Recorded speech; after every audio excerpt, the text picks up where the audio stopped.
Hello gamers.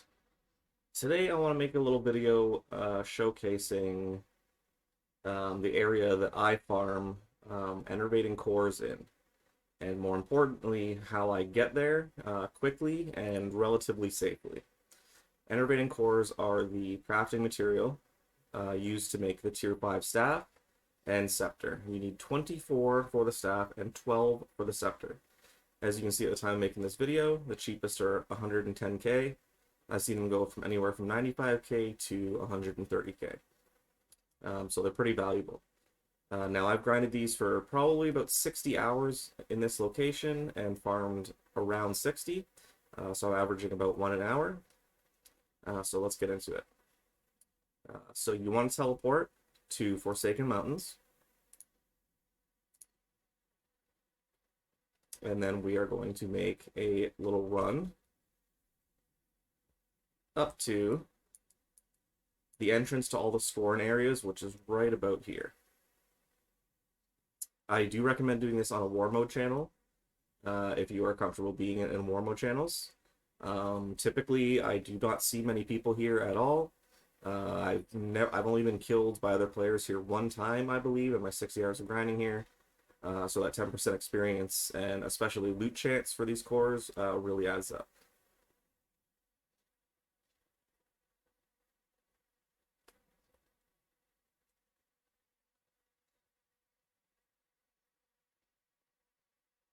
It is definitely a bit of a run to this spot, and if you try to fight your way there, you are fighting Scorn all the way through this entire area to get up to right up here, which is ultimately the end goal.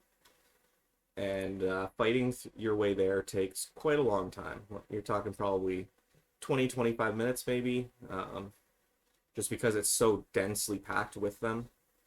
So this route that I've devised to mount up most of the way is extremely useful in cutting the time required to get there. So I like to start right about here, and this is where I will pop my consumables. You don't need to pop your consumables here if this is your first time trying this route. It may take a couple times to get used to, and you may die and then just waste set consumables. But I pop mine right here. So the first thing you're going to do is you're going to pass one warlock here. So I like to barrier up before I start running past the warlock because he blasts pretty hard. If you don't have barrier in your build, that's fine.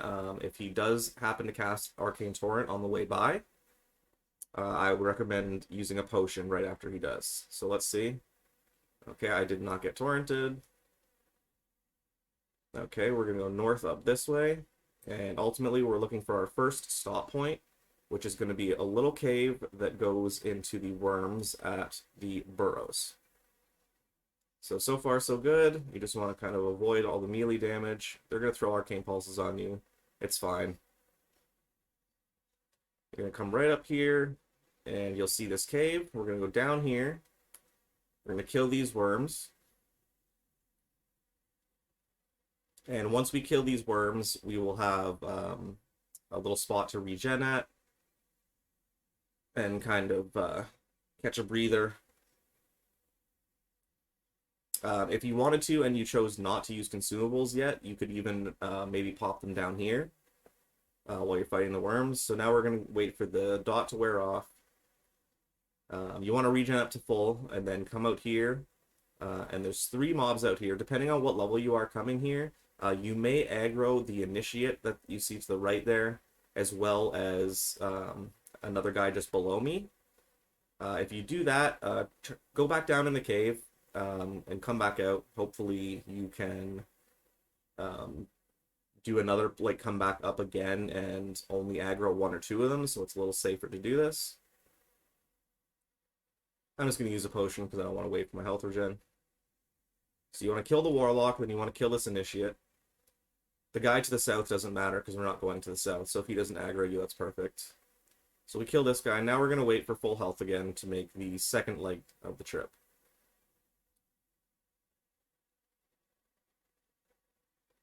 Okay, so now I'm full health. I'm going to barrier up again. Again, you can do this without barrier. I just like to be extra safe because it's on my bar, so why not? All right. So we go up here and we're gonna hug as far north as we can, essentially, because you'll aggro a Scorchling if you go too far south at this part, and it puts dots on you and is probably the most damage you will take on this route. So we're hugging the north. As soon as you get past this Duskling, you're gonna find a little cave right here. We're gonna pop north into this cave and start killing this initiate. Use a potion if you have to at this point if you want to feel safer. But once you get into this cave and the initiate, all the aggro of the stuff drops from behind you. As you can see, I only had to kill that initiate in this cave. And now we have another little breather spot. So we're going to regen to full here. And now we're going to start killing our way the rest of the way.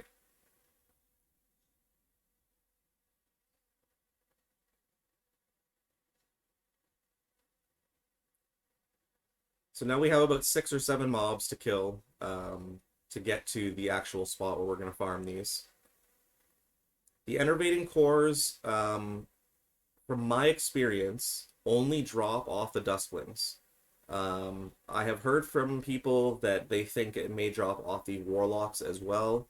However, I did a route farming these down in here, and I was killing the Warlocks as well for probably about 10 hours or so, and I never found a core off of a Warlock.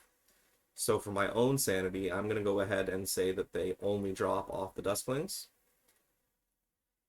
At least in this area. They also drop off of the Frost Risen Mages at the Crypt in Glaceford, which is right here, the Frozen Crypts.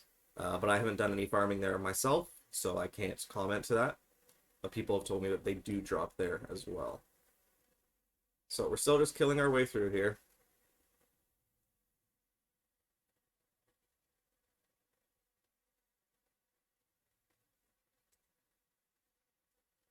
So one more Scorn Acolyte. After this Acolyte, we have 2 Foxes and 1 more Warlock to kill, and we are home free. Oh, 1 more Acolyte. Forgot about this guy.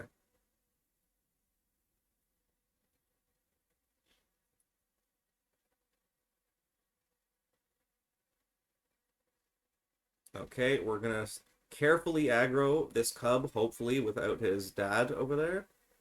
Or mom, whatever it happens to be. I don't know if Kit is male or female for a fox. Okay, we got the cub. Now we're gonna pull the parent on its own.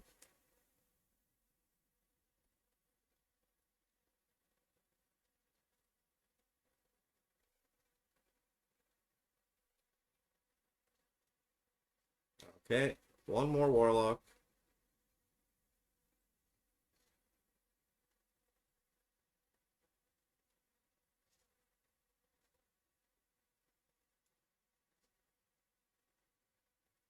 And once he is dead, we are home free.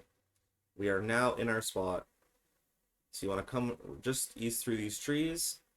And just below this rock right here, 1 tile above this tree, is a safe spot. As long as other people don't bring any mobs around you, I sit in AFK here. Like when I want to go grab a drink or make a coffee, whatever it is. So you can just chill right here, regen up to full.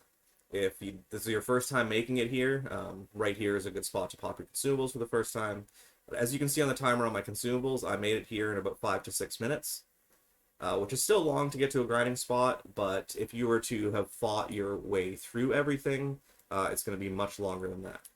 Now I'll just briefly show you the 5 mobs that I kill in this specific rotation that I did for about 60 hours here. So I kill this Duskling here.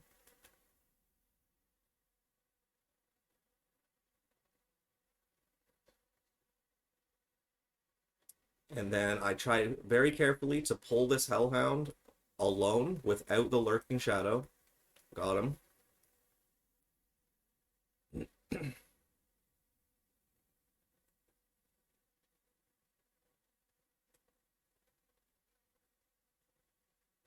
You want to try to dodge his breath attack if you're able to. It does a fair bit of damage.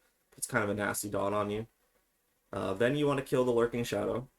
This Lurking Shadow, by the way, also has the benefit of dropping Twisted Blades, which is the tier 5 material for daggers, light blades, and one-handed swords, which are also worth between 30 and 40k on the market.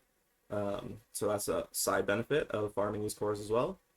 Then you want to come down and kill this Duskling. This is the 4th mob.